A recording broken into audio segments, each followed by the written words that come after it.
입니다.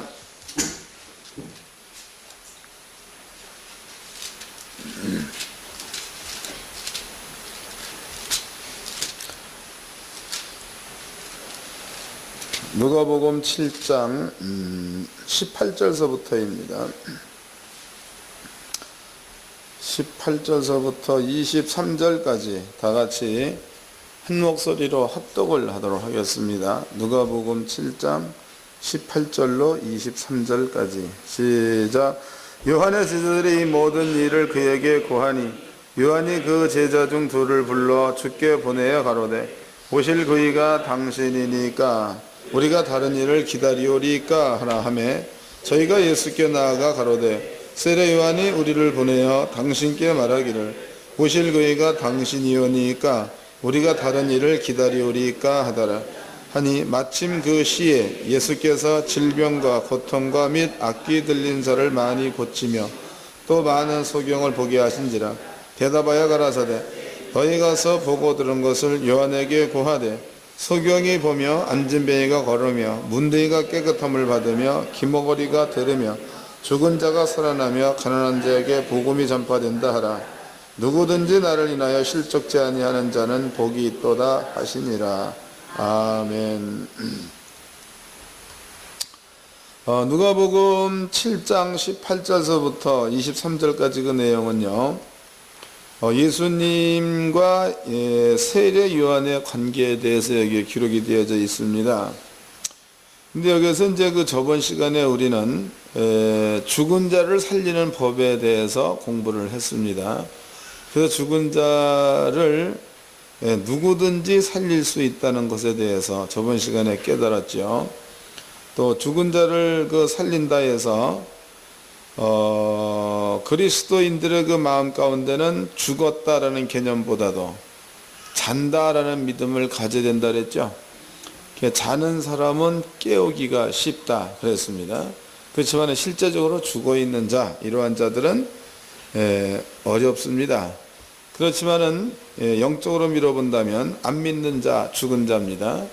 예수를 믿게 만드는 거, 살리는 겁니다. 이것도 죽은 자 살리는 겁니다. 또 예수님께서 저번 주에 공부한 그 내용에서는 나인성의 그 여자의 아들 독자가 죽은 거지요. 그거는 믿건 안 믿건 관계없이 살려낸 장면입니다. 여러분들에게도 그러한 능력이 있다는 사실을 마음 가운데 믿으시고, 그래서 예수를 안 믿는 자가 죽었다 그래도 여러분들은 살려낼 수 있어야 맞지요. 그런 일들을 하십시오. 이제 평생에 한 번만 그 일을 한다 그래도 그것은 굉장한 일이 되는 겁니다. 오늘 이제 그 내용들은 18절서부터 23절까지 그 내용인데, 이 내용은 우리들한테 뭔가가 믿음을 심어주는 내용입니다. 근데 그 믿음을 우리는 그냥 단순하게 여기에 나와 있는 그 문장에서 오고 있는 믿음, 이것도 중요하겠지만 저번 시간에 배운 것이 여러분 속에 믿음화 되어지는 작업을 오늘 하셔야 하는 거예요. 감이 잡히시죠? 저번 시간에 못 들은 양반들은 그 말이 무슨 얘기인지 모르지만 들으신 분들은 이해가 될 줄로 믿습니다. 들은 사람이 한 사람밖에 없는가 봅니다. 먼저 여기서 누가복음 7장 18절 말씀을 읽어드리도록 하겠습니다. 요한의 제자들이 모든 일을 그에게 고하니라. 19절. 요한이 그 제자 중 둘을 불러 주께 보내어 가로되 오실 그이가 당신이오니까 그랬단 말이에요. 우리가 다른 일을 기다리니까. 그 다음에 예수님의 그 대답이 너희가 본 곳을 가서 말하여라, 이런 얘기를 했다 이 말이에요. 그럼 과연 이 말의 의미는 어떤 의미를 가지고 있는가, 이걸 한번 살펴보도록 합시다. 성경에서는요, 오래전서부터 예언된 사람이 세 사람이 있습니다. 세 사람. 이제 그 중에서 요한에 대한 이야기는 우리가 자세히 잘 안 합니다. 그런데 성경에서 예언되어 있는 자 그 세 사람이, 첫째는 세례 요한이 예언된 자입니다. 또 두 번째는 유다가 예언된 자입니다. 그 다음에 세 번째는 예수님이 예언된 자가 돼야 맞겠죠. 근데 이제 우리는 요한 혹은 예수 이분들은 예언된 자다 이런 인정을 하지만 유다가 예언된 대로 온 자다 이런 말에 대해서는 많이들 안 합니다. 그런데 유다 역시도 예언된 자로 왔다 이 부분에 대해서도 성경에 기록되어져 있죠. 이걸 한번 찾아보도록 합시다. 이 말이 사도행전 1장에 기록되어져 있습니다. 사도행전 1장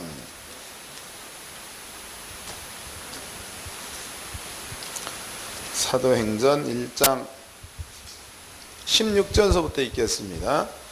사도행전 1장 16절 형제들아 성령이 다윗의 입을 의탁하사 예수 잡는 자들을 지로한 유다를 가리켜 미리 말씀하신 성경이 응하였으니 마땅하도다.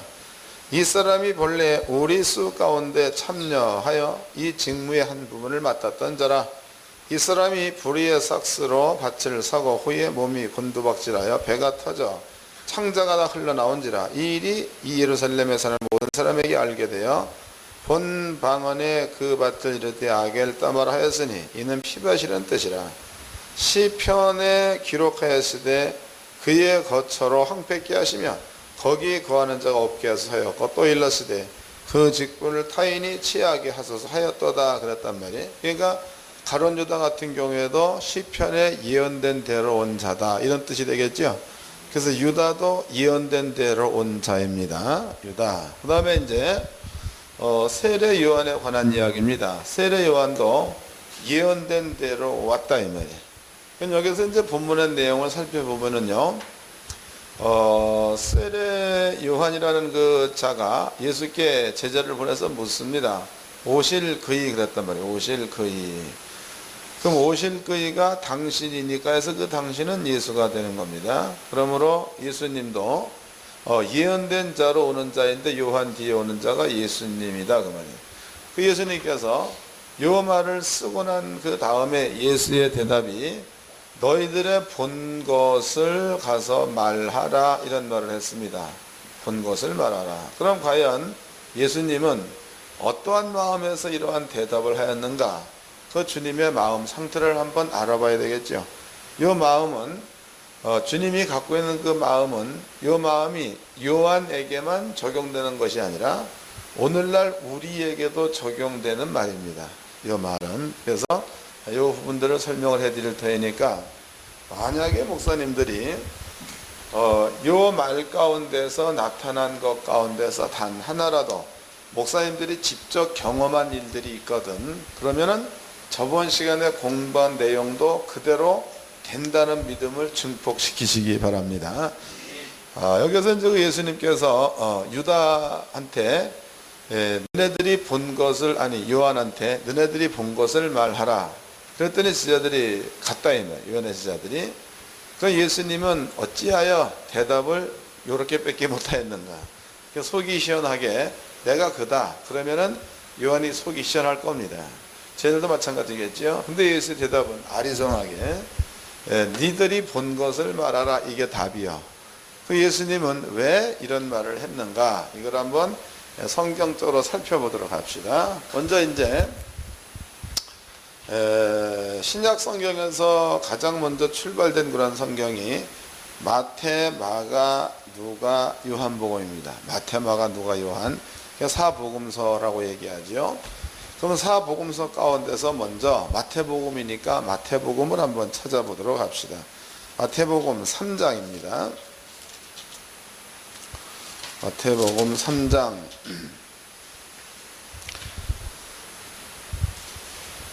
1절서부터 읽겠습니다.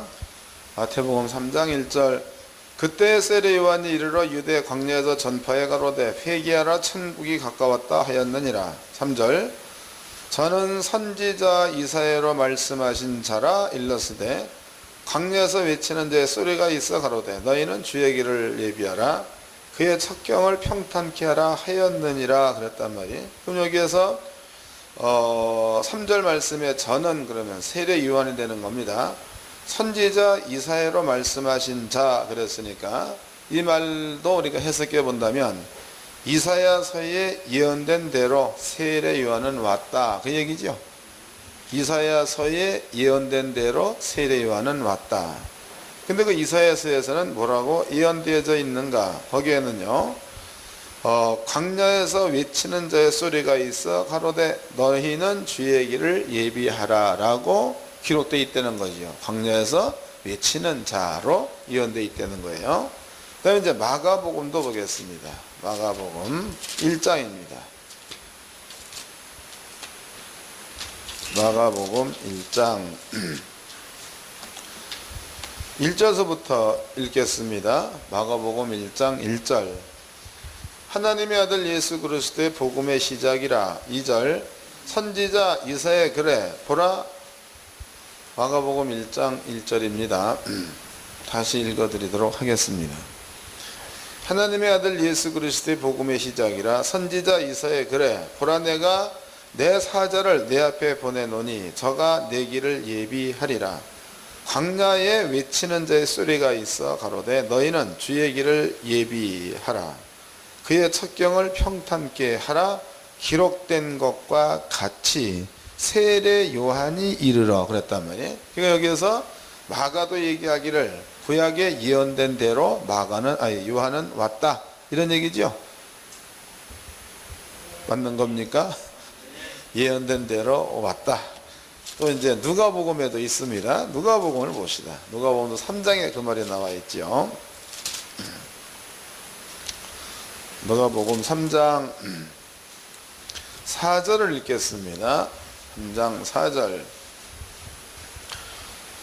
선지자 이사야의 책에 쓴 바 광야에 외친 자의 소리가 있어 가로되 너희는 주의 길을 예비하라. 그의 첩경을 평탄케 하라.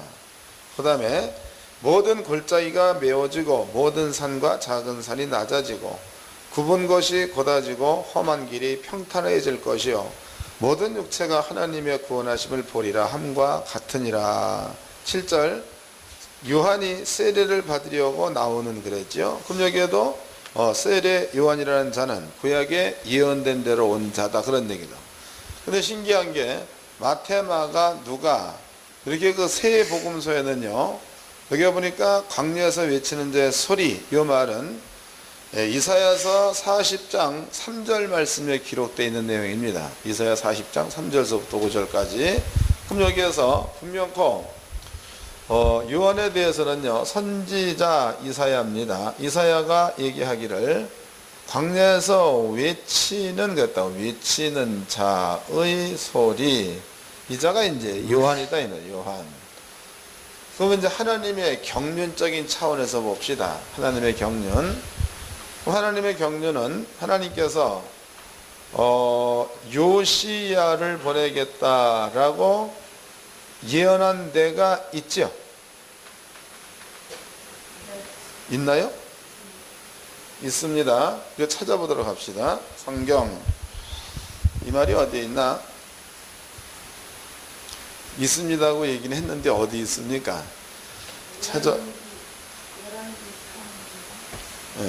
열왕기상 12장에 있습니다. 찾아봅시다.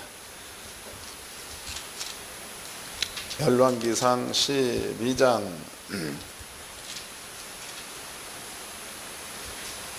13장 1절서부터 읽겠습니다. 왕상 13장 1절. 때에 하나님의 사람이 여호와의 말씀으로 인하여 유다에서부터 베들에 이르니 마침 여로보암이 단 곁에서 분향하는지라. 하나님의 사람이 단을 향하여 여호와의 말씀으로 외쳐 가로되 단아 단아 여호와께서 말씀하시기를 다윗의 집에 요시야라 이름하는 아들을 낳으리니 저가 내 위에 분향하는 산당 제사장들을 내 위에 제사할 것이요 또 사람의 뼈를 내 위에 불사리라 하셨느니라 하고 그랬단 말이에요. 그럼 여기 지금 분명코 요시야라는 이름이 기록되어져 있습니다. 시기는 언제냐? 이스라엘이라는 그 나라가 둘로 나뉠 때죠. 솔로몬의 정치가 끝나고 솔로몬의 아들 솔로몬의 아들 르호보암과 신하 여로보암이 나라를 나눌 때, 그때에 하나님의 종이 선지자가 이러한 그 예언의 말을 합니다. 그 요시야라는 자는 어느 때에 나타났는가? 열왕기 하 23장을 보겠습니다. 열왕기 하 23장.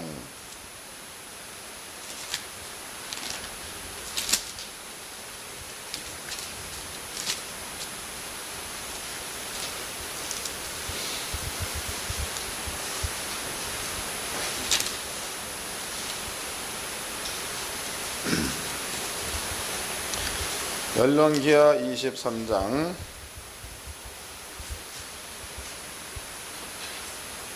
4절서부터 읽겠습니다. 4절.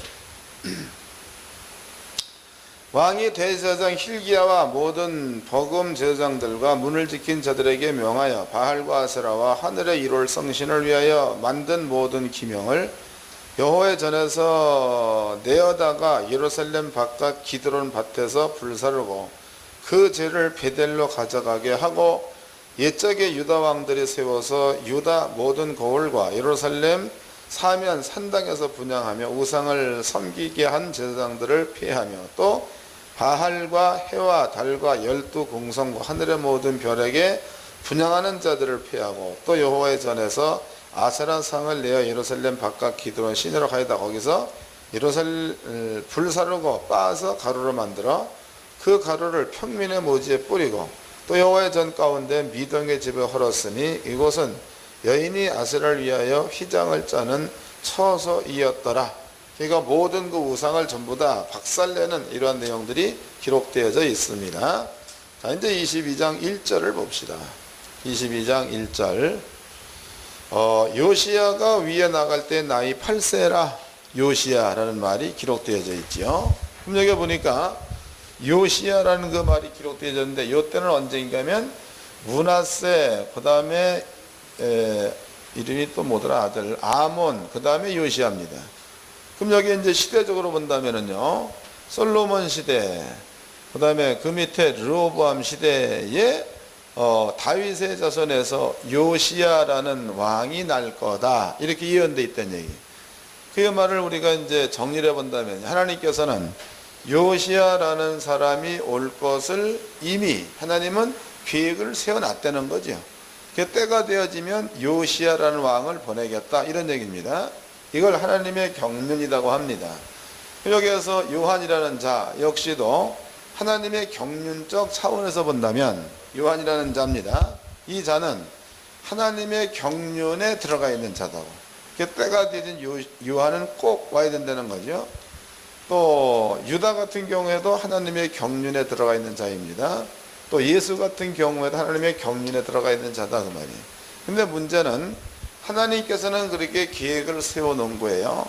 하나님께서 그렇게 계획을 세워 놓았다면 그 계획에 들어가 있는 요시야라든가 그 계획에 들어가 있는 요한이라든가 그 계획에 들어가 있는 유다라든가 이러한 사람들은 자기가 하나님의 계획 가운데에 들어가 있다는 사실을 아느냐 모르느냐, 이게 문제가 되겠죠. 아느냐 모르느냐.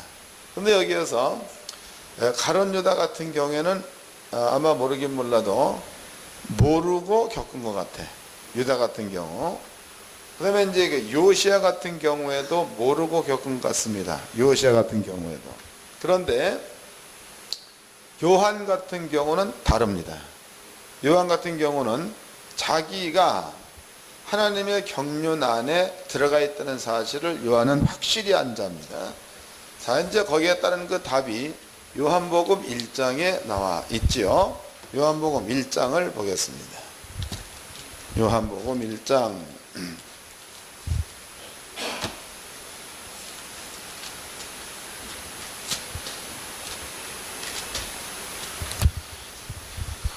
요한복음 1장 5절서부터 읽겠습니다. 요한복음 1장 5절. 빛이 어둠에 비치되 어둠이 깨닫지 못하더라. 6절. 하나님께로서 보내심을 받은 사람이 났으니 이름은 요한이라. 그 요한은 그냥 온 게 아니고 하나님께서 보내서 왔다, 이런 이야기죠. 그럼 이것은 경륜 안에 들어가 있는 거예요. 그 다음에 이제 요한 자신이 생각하고 있는 내용이야. 7절입니다. 저가 증거로 왔으니 곧 빛에 대하여 증거하고 모든 사람으로 자기를 인하여 믿게 하려 함이라. 8절 그는 이 빛이 아니요 이 빛에 대하여 증거하러 온 자라.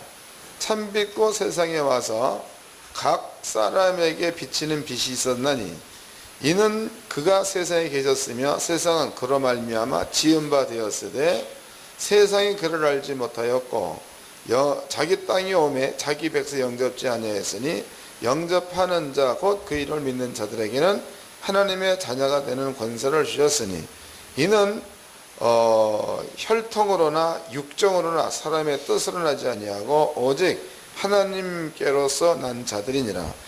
말씀이 육신이 되어 우리 가운데 거하시며 우리가 그 영광을 보니 아버지의 독생자 영광이요 은혜와 진리가 충만하더라. 요한이 그에 대하여 증거하여 외쳐 가로되 그랬단 말이에요. 그러니까 지금 요한이라는 자는 그러면 1절서부터 12절까지 나와 14절까지 나와 있는 그에 대해서 증거하기 위해서 왔다는 겁니다.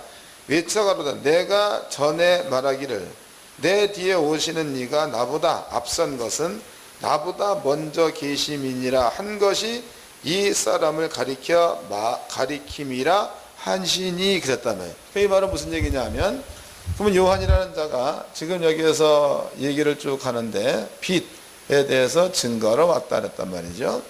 그럼 이제 그 빛이라는 것은 예수다 그 말이에요.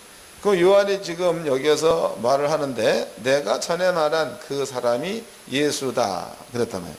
그 요한이라는 자는요 구약에 예언된 대로 주의 길을 평탄케 하는 자로 왔다는 것에 대해서 요한은 이미 알고 있었다고 봐야 되겠죠. 요한 스스로가 알고 있는 자다 말이에요. 그럼 바꿔 얘기해 본다면 지금 마태, 마가, 누가, 요한 사복음서에 한결같이 전부가 다 이런 말이 기록되어 있습니다. 이사야서에 광야에서 외치는 내 소리여 너는 주의 길을 평탄케 하라 이렇게 기록되어 있다는 거죠. 요 사실을 요 예언된 그 사실이 예수님 당시에 세례 요한이라는 자로 왔다는 겁니다. 근데 이렇게 온 사람들 가운데서 요시야는 자기가 크다 잘 몰랐다는 거지요. 유다 역시도 자기가 크다 잘 몰랐다는 겁니다. 근데 요한이라는 자는 보니까 자기가 예수에 대해서 증거하러 온 자다라는 사실을 자기 입으로 말한 것 보니까 안 되는 거죠. 다시 읽어봅시다. 이제 잘 깨달으셔야 합니다. 15절입니다. 15절 요한이 이에 대하여 증거하여 외쳐 가로되 내가 전에 말하기를 내 뒤에 오시는 이가 나보다 앞선 것은 나보다 먼저 계심이라 한 것이 이 사람을 가리킴이라 하니라 해서 이 내용으로 가만히 밀어본다면 요한은 자기가 누구인지를 정확히 알았다는 겁니다. 그렇다면은 성경대로 본다면 하나님의 경륜 가운데서 요한도 준비된 자, 유다도 준비된 자, 예수도 준비된 자다 그 말이에요. 근데 유다라 이 사람들은요 하나님께로부터 그를 준비했다는 것에 대해서 어떤 면으로 본다면 모를 수 있었다는 거죠. 그런데 요한이라는 자, 이 자는 하나님께서 준비한 자라는 사실을 본인이 알았다는 겁니다. 본인. 이게 왜 그렇게 중요한가? 이제 시간이 지나면 여러분들도 느끼게 될 겁니다. 이게 상당히 중요한 거예요. 이것을 기억해 놓으시오. 본인이 안다는 거, 이거 기억해 놓으십시오. 자, 이제 이사야서 40장으로 가보도록 합시다. 이사야서 40장.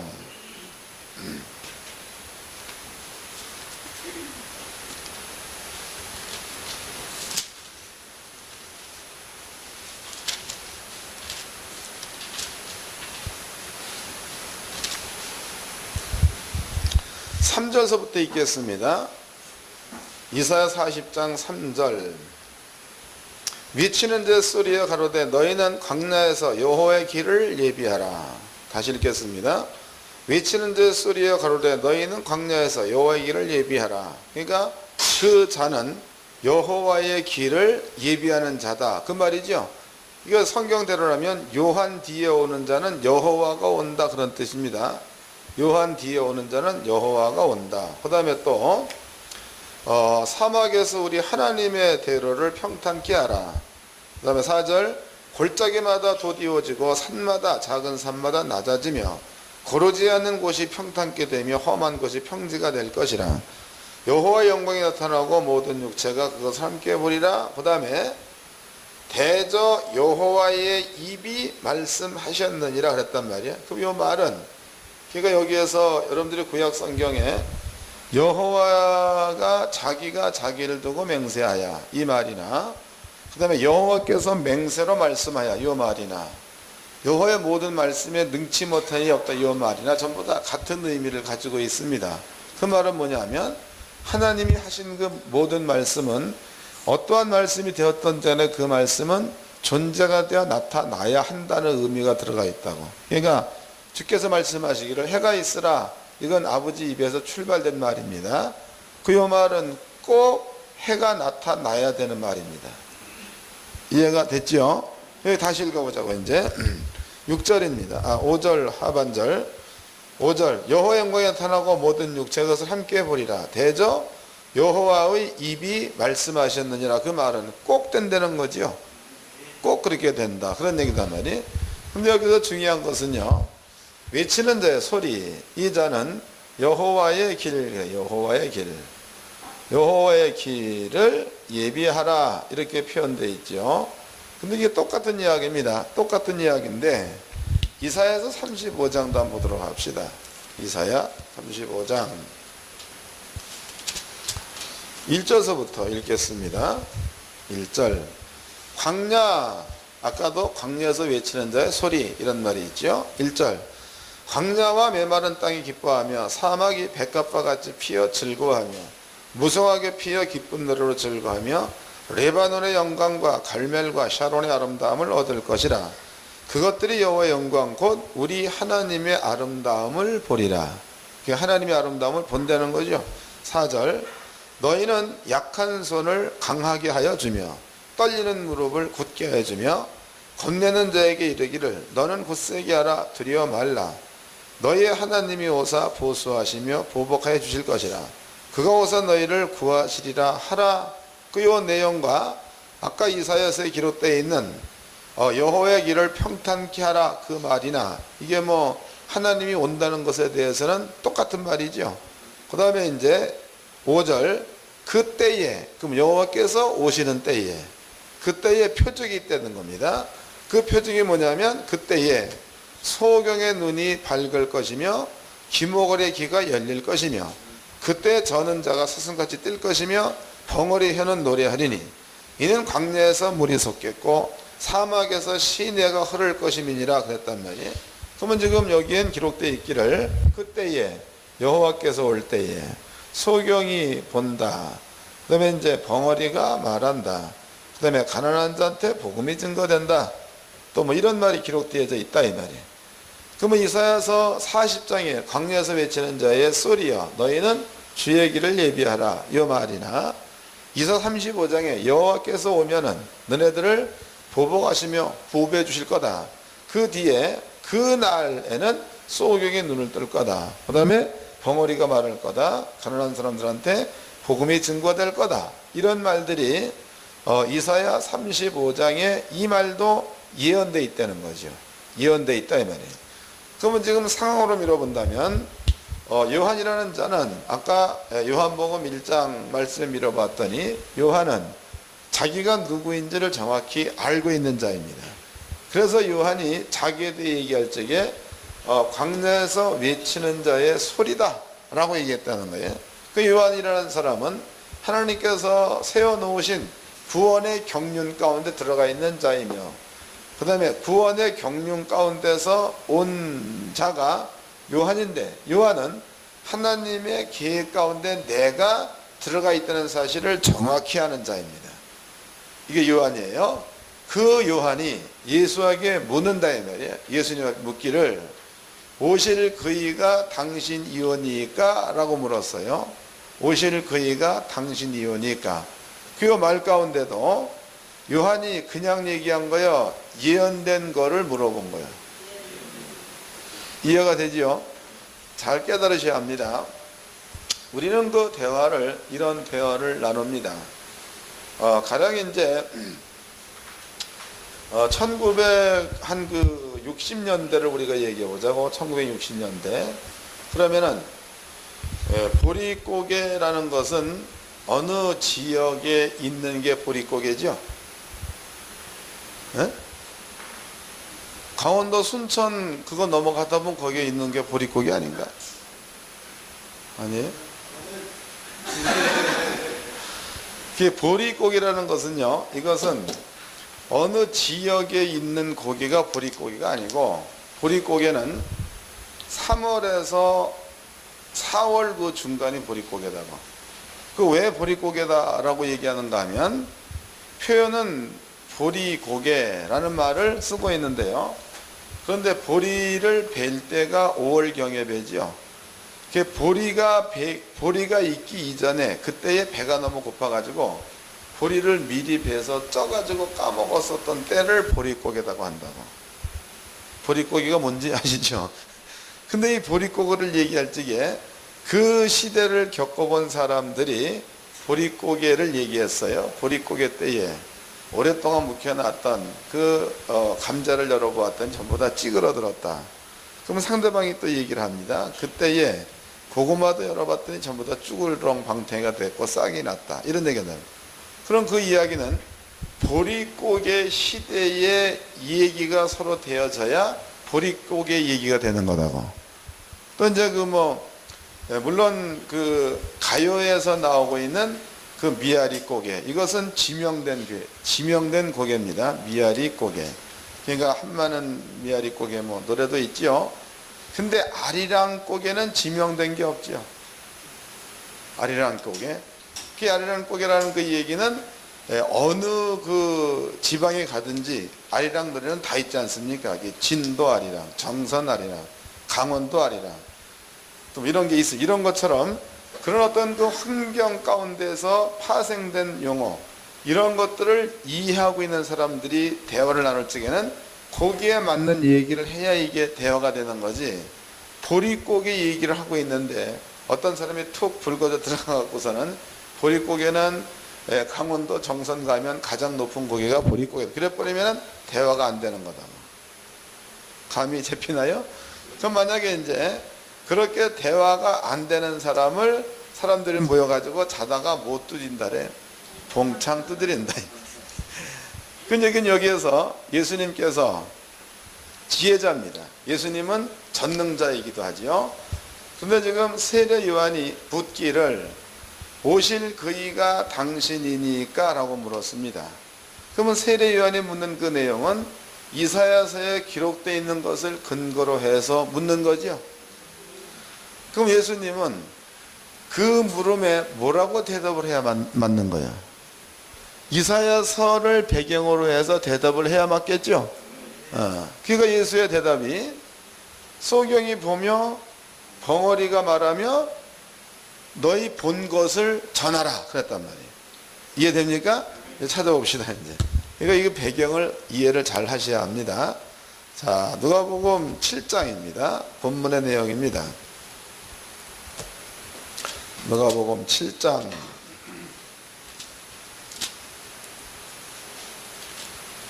18절서부터 읽겠습니다.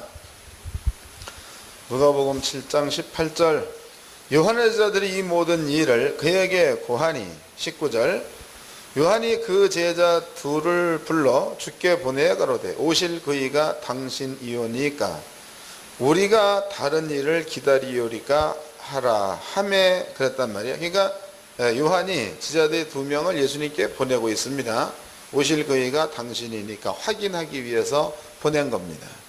그럼 여기서 오실 그이, 그 얘기는 요한은 자기가 누군지 알았다는 것에 대한 증명이기도 하죠. 그러므로 자기 뒤에는 틀림없이 하나님이 온다는 겁니다. 오실 그이가 당신이니까. 그 다음에 이제 21절입니다. 마침 그 시에, 요한이 제자들을 보냈을 때에, 마침 그 시에 예수께서 질병과 고통과 및 악기 들린 자를 많이 고치시며 또 많은 소경을 보게 하신지라.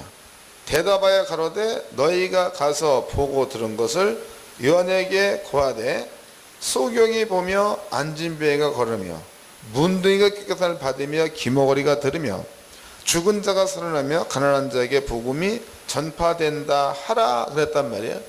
그럼 지금 예수의 대답은 자기의 생각을 대답한 겁니까? 예언된 것을 말한 겁니까? 이해가 되시죠? 예언된 것을 말했다. 여기서 이제 그 요한의 결정입니다. 요한의 결정. 그 요한의 결정은 요한은 이사야서 40장을 아는 자입니다. 요한은 이사야 35장을 아는 자입니다. 그 요한이 자기가 자기를 생각해 보았더니 나는 하나님의 계획, 경륜 가운데 들어가 있는 자다. 그러므로 나는 광야에서 외치는 자의 소리로서 주보다 조금 앞서오는 자라는 것을 본인이 압니다.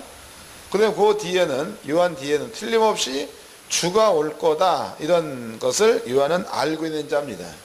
근데 그 주는 뭐를 하는 자인가 하면 보복하시며 보수할 거다. 여기에서 죽은 자를 살린다, 소경을 보게 한다, 그 다음에 이제 벙어리를 말하게 한다. 이것이 주가 왔다는 것에 대한 표시다. 이 말이 35장에 기록되어 있다는 거죠. 35장에 그 날에 벙어리가 말하며 소경이 볼 것이고, 이런 말이 있죠. 그러니까 그가 왔다는 것에 대한 표시는 이런 것들이다. 이렇게 35장에 기록되어져 있다 이 말이에요. 그럼 요한이라는 자는요, 우리도 그 성경을 읽을 적에, 근데 우리는 조금 그런 경우가 많이 있습니다. 한국의 성도님들은 성경을 읽을 적에 자기 마음에 드는 구절만 읽습니다. 그런데 선지자들은 그렇게 안 읽죠. 여러분들이 그 엘리야를 보아도 성경을 그렇게 안 읽습니다. 또 다윗 같은 경우도 그렇게 안 읽죠. 성경 전체를 봅니다. 그럼 여기에서 요한이라는 자는 선지자요, 주보다 앞서온 자다 이 말이에요. 그 요한이 예언된 자기에 관한 이야기를 읽을 때에 단순하게 광야에서 외치는 자의 소리여 이것만 읽었을라나요? 그렇지는 않겠죠. 그 예언된 이야기의 전체적인 것들 전부가 다 요한은 읽었다고 봐야 맞습니다. 그 요한은 자기가 오면 좀 있다가 주가 올 거다, 주가 왔다는 것에 대한 표시는 소경이 보며 벙어리가 말하며 또 이 병든 자가 일어날 거다, 이런 것들이 보복하시며 보수하시는 날의 시작임을 증거로다가 나타날 거다. 이게 이제 요한은 성경을 통해서 알고 있다는 거죠. 그 예수님께서 이제 요한의 질문을 듣습니다. 오실 그이가 당신이니까? 이래 물어보니까 예수의 대답이 죽은 자가 살아나고 소경이 보며 벙어리가 말한다. 너희들 눈으로 본 것을 그대로 전하여라. 이래서 지혜들을 요한에게 보냈습니다. 그 요한은 이 말을 듣자마자 지금 온 예수가 자기가 오고 난 다음에 막바로 따라올 자라는 것에 대한 확신이 그때 요한한테 서겠죠. 이해가 됐나요? 이건 확신이, 그러니까 요한의 질문에 답이 된 겁니다. 질문에 답이 됐다 이네. 요것 기억해 놓으십시오. 자, 그 다음에 이제 한 가지를 또 보도록 합시다. 내용은 똑같은 내용입니다. 똑같은 내용. 한 가지를 또 보도록 합시다. 뒤로 넘어가 가지고 누가복음 24장입니다. 이건 이제 주님께서 하신 내용들이라고. 누가복음 24장.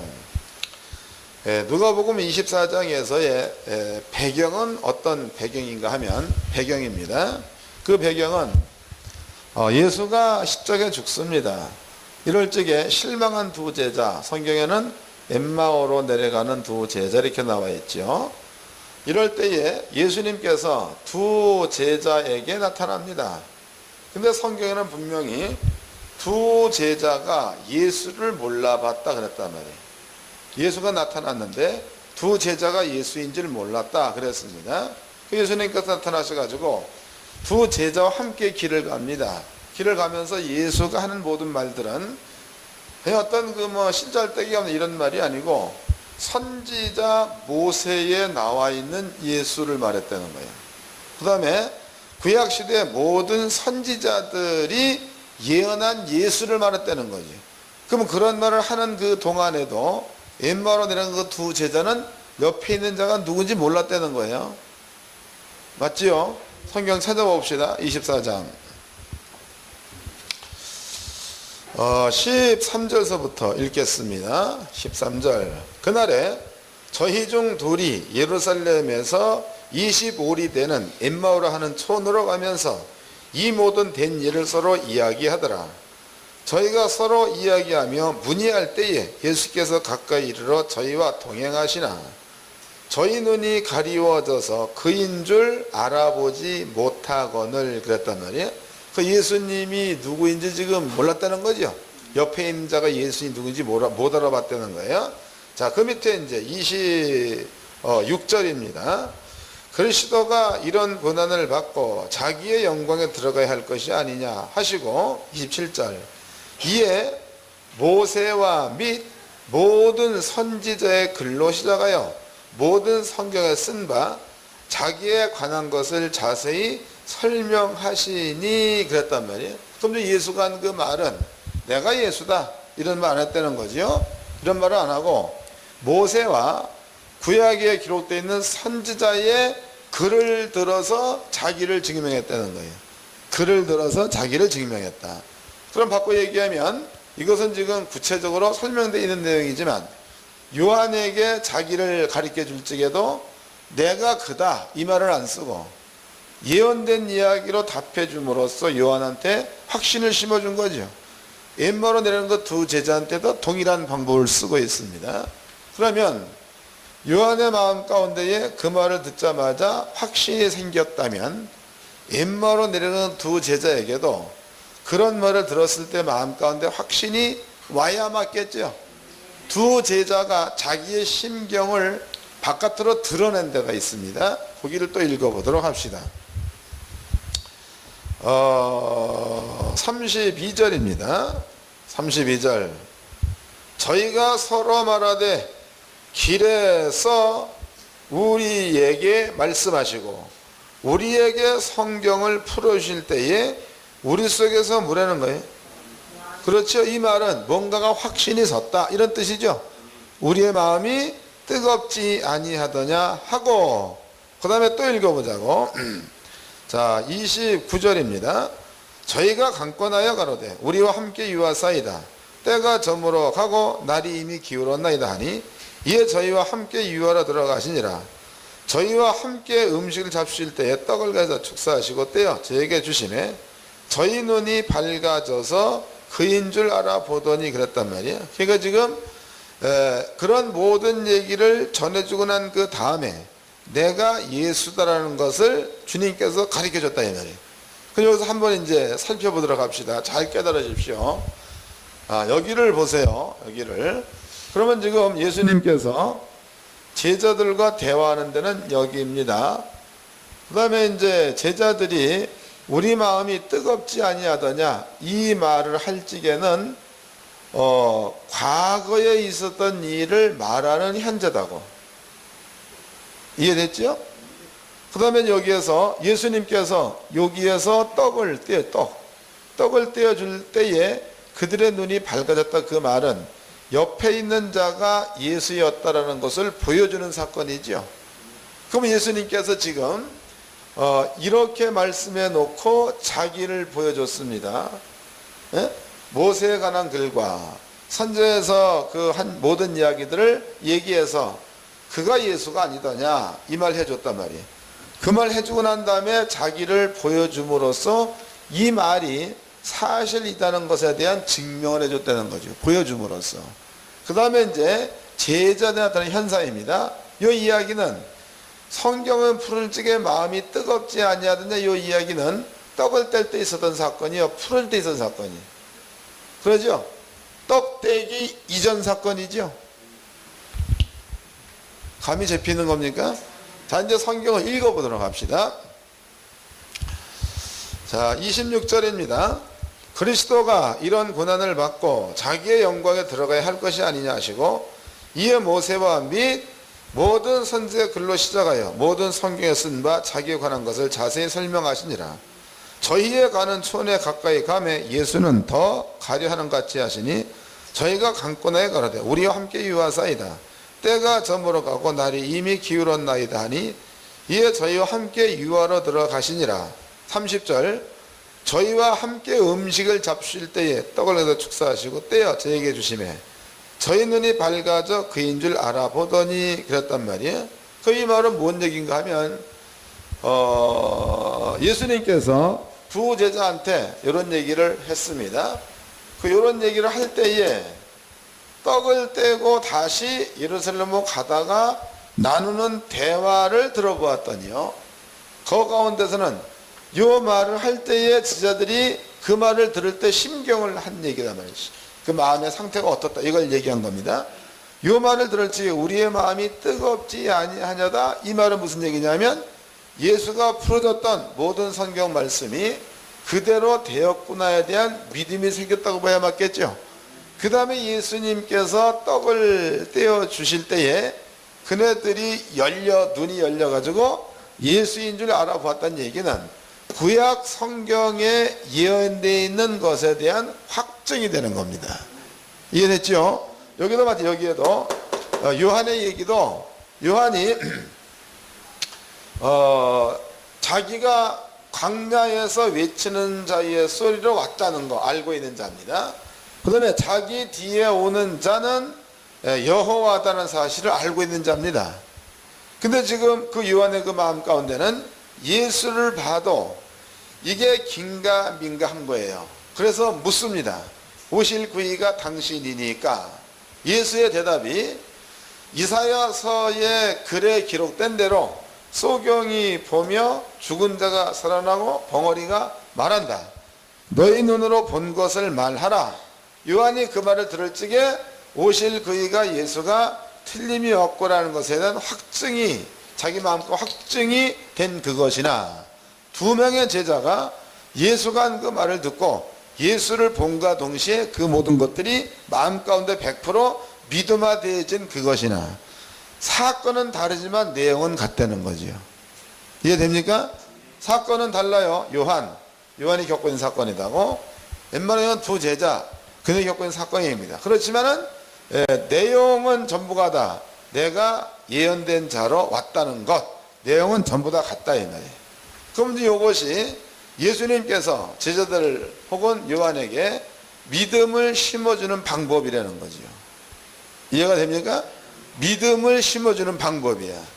그 오늘날입니다. 오늘날에도 그러면 예수님께서 성도들한테 혹은 우리한테 이러한 동일한 방법을 써먹겠죠. 안 그렇습니까? 예수님은 이러한 방법을 지금도 동일하게 써먹는 분인 줄로 믿으시기 바랍니다. 그러면 이제 초대교회 당시에 예수님은 이 말을 과연 그렇게 썼는가? 한번 이걸 찾아보도록 합시다. 자, 누가복음 사도행전 1장입니다. 사도행전 1장 4절입니다. 4절 사도와 같이 모이사 저에게 분부하여 가라사대 예루살렘을 떠나지 말고 내게 들은 바 아버지 약속하신 것을 기다리라. 그럼 여기에서 성령이 온다는 약속은 예수가 한 거예요? 아버지가 한 거예요? 그러니까 구약에 예언되어 있다는 이야기죠. 그럼 구약에 예언되어 있는 말 가운데 생각나는 게 뭐가 있습니까? 내가 내 신을 너희한테 부으리라. 이것도 이사야서에 기록되어 있는 말이죠. 예언되어 있는 거예요. 그 다음에 이제 8절입니다. 오직 성령이 너에게 임하시면 너희가 권능을 받고 예루살렘과 온 유대와 사마리아와 땅끝까지 이르러 내 증인이 되리라 하시니라 그랬단 말이에요. 그럼 여기에서 성령이 온다라는 그 말은요, 구약에 예언되는 이야기다. 성령이 온다. 이 말은 구약에 예언된 이야기, 예언. 그 예언되어 있는 그 이야기인데 예수 하시는 말씀은 아버지가 예언한 것, 아버지가 약속하신 것, 이것을 너네들은 기다리라 이런 말 했습니다. 그 다음에 성령이 오면 너희한테 권능이 나타날 거다. 이것은 성령이 왔다는 것에 대한 증거가 되는 거겠죠. 자, 이렇게 예수님은 말씀을 해 놓으셨다 이 말이에요. 2장으로 가봅시다. 2장 1절.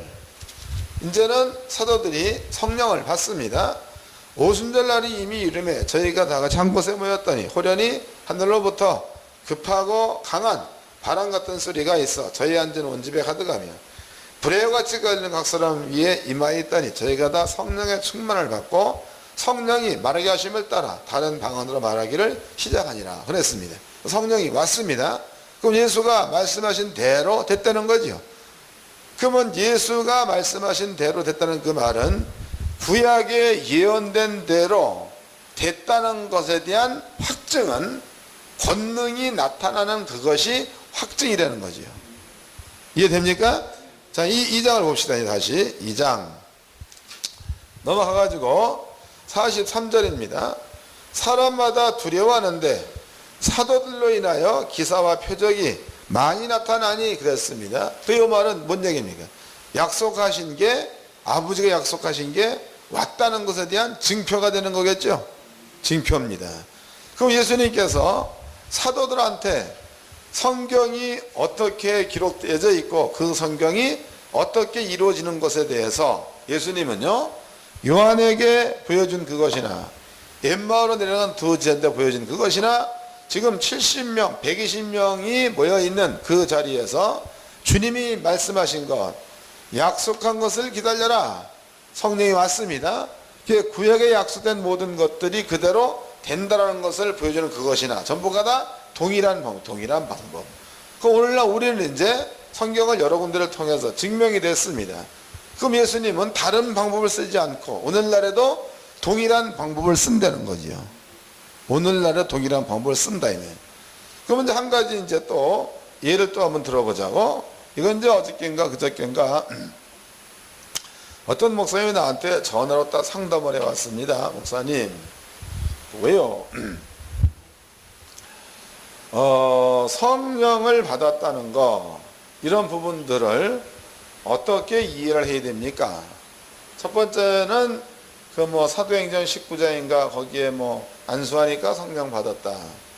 또 사도행전 8장 거기에는 우리가 뭐 성령이 있음도 알지 못했다. 그런데 안수회 때 성령 받다 이렇게 나와 있습니다. 그러면 성령이라는 것은 안수회 받는 겁니까? 이렇게 물어본단 말이에요. 성령은 안수회 받는 건가? 이게 물어봐. 그럼 여기서 우리는 구절만 따가지고 물어볼 것이 아니고, 물론 그 구절도 다 읽어보면 답이 나와 있어요 거기에. 그런데 저자의 가지고 있는 생각을 우리가 한번 기억해 보도록 하자고. 그러면 사도행전의 저자는 누굽니까? 누가가 저자지요? 누가가 저자입니다. 그 누가가 글을 쓸 적에는 그냥 쓴 게 아니고 누가복음서에는 연구하여 썼다라고 나와 있습니다. 그 누가가 사도행전을 쓸 때도 그건 쓴 게 아니고 연구해 썼다고 봐야 맞겠죠. 그 연구한 쓴 내용 가운데서 이런 말이 있잖아. 예루살렘을 떠나지 말고 아버지의 약속. 그러면 성령은 약속 따라온다는 뜻 아니에요. 이해가 되세요? 그 누가가 갖고 있는 개념도 성령은 약속 따라오는 자다라는 것을 누가는 가지고 있다고 봐야 되겠죠. 이런 거다. 누가복음 2장 사도행전 2장 1절 말씀에는 성령이 오는 장면이 기록되어 있다는 거지. 그럼 만약에 여기에서 이제 예수를 알고 믿었습니다. 예수를. 그럼 예수를 믿었는데 성경대로라면 예수를 믿으면 성령이 온다 그랬으니까 예수를 믿었을 때 성경대로라면 이미 성령은 받은 자가 되겠죠. 받았지만은 성령을 받았느냐 받지 못하느냐에 대해서 본인은 혹시 모를 수도 있다는 거예요. 그런데 내가 이제 이건 연구원에서 했던 이야기입니다. 연구원에서 많은 목사님들이 능력 받기를 원합니다라는 이야기를 합니다. 근데 내 이야기는 이미 능력이 있다는 거죠.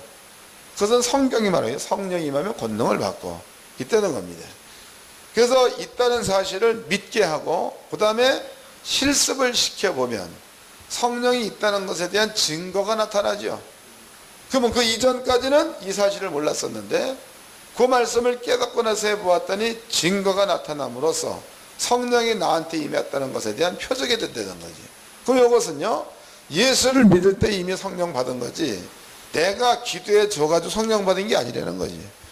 그러면 성경에서 얘기하는 차원도 이러한 차원으로 이해한다면 만약에 예수의 설명을 잘 들은 사람이에요. 그러니까 성령의 권능을 못 받습니다. 근데 쟤들이 가가지고 안수하면 이미 성령은 와 있으나 권능이 나타나는 것을 눈으로 보는 이런 것들이라고 봐야 되겠죠. 아주 쉬운 거. 그래서 그런 질문을 안 되게 여기가 설명을 쫙 해드렸습니다. 지금 이 시대에도 마찬가지, 이 시대에도 저번 시간에 우리 공부한 건 내용이 뭐냐면 죽은 자를 살릴 수 있다, 이런 얘기를 했습니다. 이것은 구약에도 기록된 이야기고 예수님께서 직접 하신 말씀이기도 합니다. 죽은 자들을 살리고. 그래서 그 방법을 설명해 드렸습니다. 그 다음에 이것은 예언된 이야기라는 거죠. 내 말이 아니고 예언된 이야기입니다. 현재 우리입니다. 우리는 성령을 받았다는 것과 성령을 받고 나가지고 병든 자한테 손을 얹어 보았더니 병이 치료가 됐다는 것, 이런 것들을 여러분들은 경험을 해 봤다는 거지요. 그럼 이런 것들이 경험되어졌으면 죽은 자 살릴 수 있다는 것도 될 수 있다는 확증이라는 거죠. 이해가 되셨어요? 예, 이것은 어려운 문제가 아니라는 겁니다. 지금까지 우리는요, 성령, 거기에는 전지와 전능이 들어가 있습니다. 걔가 지혜와 지식과 모략과 명철과 재능의 신이요, 그 다음에 여호와를 경외하는 신이 성령 안에 다 들어가 있다는 거예요. 여기에서 이미 그 성령 안에는 전지와 전능이 들어가 있다는 거죠. 그 전능으로 벙어리 말하게 하고, 그 전능으로 귀머거리 듣게 하고, 그 전능으로다가 약한 것을 강하게 하는 일을 한다면요, 죽은 자 살리는 그것도 전능 가운데 들어가 있는 일이다, 그 말이에요. 그럼 우리가 목회를 하면서 병을 치료하는 일들이 단 한 번이라도 목회 현장에서 나타난 것 같으면 죽은 자 살리는 일도 나타나겠죠. 믿습니까? 저번 시간에 공부한 그 내용을 오늘 말씀을 통하여 더 큰 믿음으로 여러분 것으로 소유하시기를 주의 이름으로 축원합니다. 애쓰셨습니다.